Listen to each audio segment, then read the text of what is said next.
राधे राधे। आप सभी को हर हर महादेव, जय माता दी।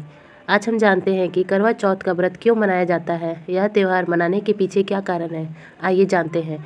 करवा चौथ विवाहित महिलाएं अपने पति की लंबी उम्र, सुख समृद्धि और अखंड सौभाग्य की कामना के लिए मनाती हैं, जिसके पीछे धार्मिक, सांस्कृतिक और पौराणिक मान्यताएं हैं। यह व्रत पति पत्नी के बीच प्यार, विश्वास और रिश्ते को मजबूत बनाने वाला एक महत्वपूर्ण पर्व है।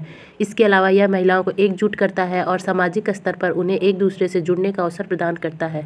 इसके धार्मिक महत्व। अखंड सौभाग्य। धार्मिक मान्यता के अनुसार करवा चौथ का व्रत रखने से महिलाओं को अखंड सौभाग्य का आशीर्वाद मिलता है, जिससे वे सुखी और समृद्धि जीवन जीती हैं। इस व्रत को रखने का मुख्य उद्देश्य पति की लंबी आयु की कामना करना होता है। इसके पीछे पौराणिक कथाएं। वीरगति की कथा। एक पौराणिक कथा के अनुसार राजकुमारी वीरवती ने अपने पति की लंबी उम्र के लिए करवा चौथ का व्रत रखा था और अपने पति के संकट में पड़ने पर चंद्रोदय से पहले व्रत तोड़ने के कारण उसे बहुत कष्ट उठाना पड़ा था। बाद में चंद्र दर्शन के बाद ही व्रत खोलने से उसके पति को जीवन दान मिला।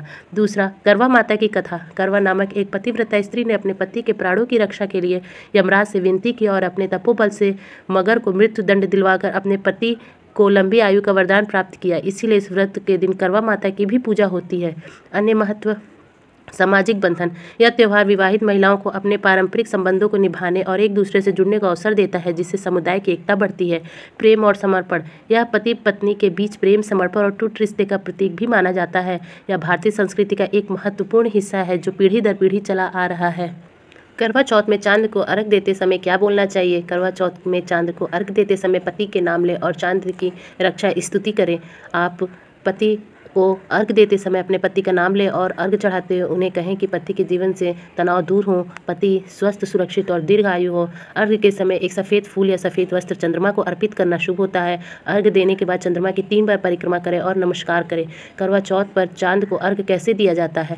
करवा चौथ पर चांद का अर्घ देने के लिए चांद निकलने के बाद जल से भरा एक मिट्टी का करवा, दीपक, छन्नी, चावल, रोली और मिठाई लें। करवे में कच्चा दूध डाल और कुछ मिठाई डालें। फिर छन्नी में दीपक रखकर पहले चांद देखें और फिर पति का चेहरा देखें। करवे का जल धीरे धीरे 3 परिक्रमा करते हुए चांद को अर्पित करें। अर्घ देने के बाद चंदन और फूल अर्पित करें। अर्घ देने की विधि। तैयारी करना होता है। करवा चौथ के दिन शाम को चांद निकलने पर पूजा की थाली सजाई जाती है। थाली में एक मिट्टी का करवा जिसमें दूध और जल मिलाया हो, जलता हुआ दीपक, चावल, रोली और मिठाई रखी जाती है। छन्नी से चंद्र दर्शन। चांद निकलने पर सबसे पहले एक छन्नी में दीपक रखकर चांद का दर्शन करें। फिर चांद की ओर मुख करके हाथ में करवे लेकर धीरे धीरे 3 बार जल अर्पित करें। जल अर्पित करते समय 3 बार परिक्रमा भी करनी होती है। जल अर्पित करने के बाद चांद को रोली, चावल, चंदन और फूल चढ़ाएं। अर्घ्य के बाद करवे में रखे गेहूं के दाने और मिठाई करवे के जल में डाल दें और बचा हुआ जल भी समर्पित करें।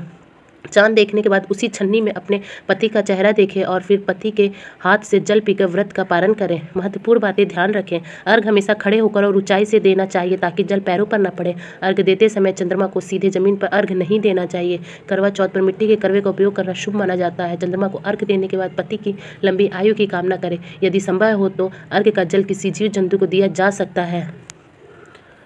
चंद्रमा को जल देते समय क्या बोलना चाहिए। चंद्रमा को जल देते समय आप ओम श्राम श्रीम श्रौष चंद्रमशे नमः या ओम सोमाय नमः जैसे मंत्र बोल सकते हैं। इसके अतिरिक्त पति के जीवन की समस्याओं को दूर करने के लिए आप चंद्रमा को सफ़ेद फूल या वस्त्र अर्पित करते समय अपने पति का नाम भी ले सकती हैं और क्षीरोदाण वंश भूताय आत्रेय गोत्र समुद्वम गृहणाध्रार्ध शशांक केंद्रम रोहिण्य संहितोम जैसे रक्षा की स्तुति कर सकती हैं। और अगर आप ये मंत्र उच्चारण नहीं कर सकते हैं तो आप सरल भाषा में चंद्रदेव से अपने पति की लंबी उम्र, उनके स्वस्थ, सुरक्षित और दीर्घ आयु होने की प्रार्थना कर सकती हैं, उनके सारे विघ्न को दूर करके और उन्हें हमेशा खुश रखने की कामना कर सकती हैं।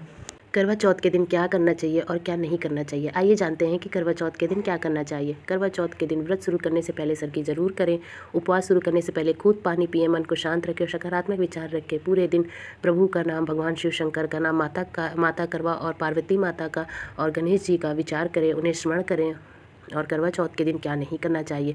करवा चौथ के दिन देर तक नहीं सोना चाहिए। काले या नीले कपड़े पहनने से बचें। किसी को कड़वे शब्द ना बोले, घर में झगड़ा या वाद विवाद ना करें और ना ही अपनी सुहाग की सामग्री दान करें। इस दिन सात्विक भोजन करें और चंद्र दर्शन से पहले कुछ भी खाना पीना नहीं चाहिए। करवा चौथ के दिन पति पत्नी को आपस में लड़ाई झगड़ा नहीं करना चाहिए। करवा चौथ के दिन अपनी सुहाग की सामग्री कभी दान ना करें किसी को। व्रत के बाद तामसिक या मानसिक भोजन ना करें। करवा चौथ के दिन बाल नहीं धोने चाहिए। यह व्रत से एक दिन पहले किया जाता है।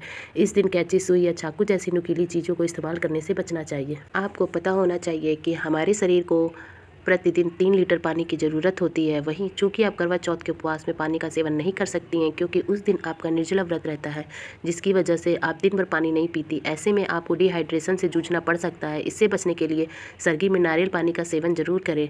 नारियल पानी दिन भर आपकी बॉडी को हाइड्रेट रखने में मदद करता है। इसीलिए व्रत रखने से पहले जब आप करवा चौथ में सर्गी लेते हैं तो उसमें नारियल पानी ज़रूर लें।